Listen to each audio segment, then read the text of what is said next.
Hi guys, మనకి AP EAMCET official వెబ్సైట్లో declaration form అనేది మళ్ళీ ఎనేబుల్ చేయడం అయితే జరిగింది.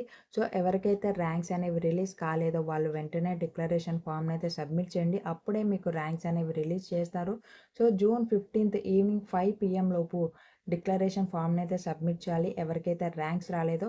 సో ఇంటర్ సప్లీ ఎగ్జామ్స్లో పాస్ అయిన వాళ్ళు కూడా డిక్లరేషన్ సబ్మిట్ చేస్తేనే ర్యాంక్స్ వస్తాయా రావా, ఈ డౌట్ అనేది చాలా మందికి ఉంది. సో ఆ డౌట్ని కూడా నేను మీకు ఈ వీడియోలో అయితే క్లారిఫై చేస్తాను. సో వీడియోని లైక్ చేసి మరిన్ని ఇలాంటి ఇన్ఫర్మేటివ్ వీడియోస్ మిస్ అవ్వకూడదంటే ఛానల్ని సబ్స్క్రైబ్ చేసుకోవడం మాత్రం మర్చిపోకండి. సో డిక్లరేషన్ ఫామ్ అయితే ఓపెన్ చేస్తున్నాను. ఇక్కడ మనకి క్లియర్గా ఇచ్చారు ఎవరు అప్లోడ్ చేయక్కర్లేదు.